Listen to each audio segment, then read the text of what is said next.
in the UK, the way that we understand knives is, I think, very problematic and very different from the United States.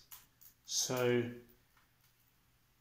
we have a very interesting and I think quite unique conception of self-defense. Now, people are going to laugh at this if they're from the US, because you may not be aware, but in the UK, any object of any sort that you carry, whether it's intentionally designed as a weapon or not, any object at all can be regarded as an illegal weapon if you carry it for self-defense.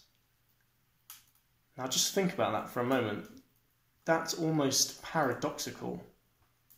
The act of carrying something for self-defense, by definition in the UK, makes the object that you're carrying an illegal weapon. So what that means is you actually can't carry any weapon or any object, say self-defensive tools, say pepper spray, or even a non-toxic spray that's marketed and sold as a self-defense tool, if you like. So the way that our legal system has kind of affected that with regards to objects that are weapons, so things like knives, axes, and firearms, is quite convoluted and quite complex. And obviously with regards to bushcraft, a knife is not only an essential tool, but the perennial essential tool of bushcraft. Carrying a knife is virtually synonymous with the act of bushcraft. And I would go further and say that that knife has to be a substantial knife. It has to be a fixed blade with full tang, with a thick spine, you know, incapable of doing serious work. So we're not even talking about carrying just a small kind of pocket knife or something. We're talking about the act of carrying a substantial blade whose whole point is that it's robust, you know, and has serious cutting prowess and can do serious damage. Now, what we have to contend with in the UK as bushcrafters and just people with an interest in the great outdoors is this very skewed legal system that is stacked against carrying weapons. And weapons is the wrong term, because bushcraft has nothing to do with weaponry. This isn't survivalism. We're not carrying knives to threaten people or brandish or to intimidate anybody or for any kind of nefarious means. You know, they are just there because a knife is the essential tool that supports all others in bushcraft. So our predicament is that we need knives and we need to use them and we need to carry them.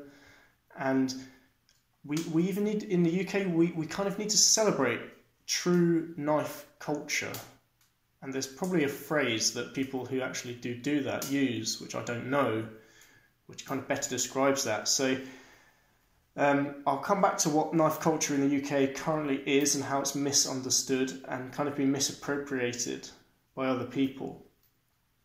But let's just dig into the legal system. So the first thing I must say is that this is not legal advice. Check this out from the proper sources and don't rely on this as legal guidance, because it's no joke to get in hot water carrying a knife in the UK. So these are just my thoughts and my understanding of the legal system, and I'm not a legal professional, I'm not a solicitor or a barrister or anyone who's capable of giving any kind of legal advice.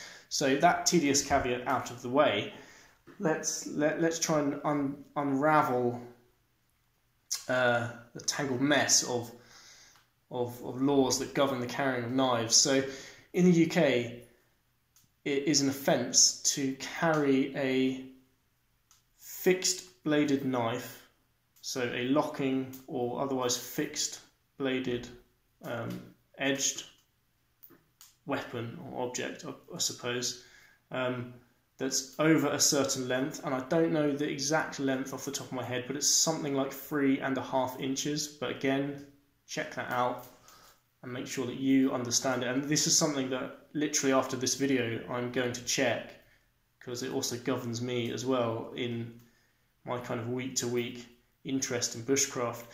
So if you are caught with a fixed bladed knife or a locking knife where the blade...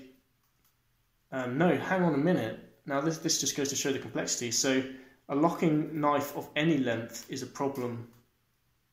Yeah, that's right. A locking blade or a fixed blade of any length is problematic, and you can only be carrying that if you have a good reason. So an example of that would be, for instance, you are a chef who has a roll of knives that you have rolled up and aren't on display and aren't being brandished, and you are taking those to work. And let's say you work in a steakhouse which has a bar, and you know your bag has to be checked when you go in.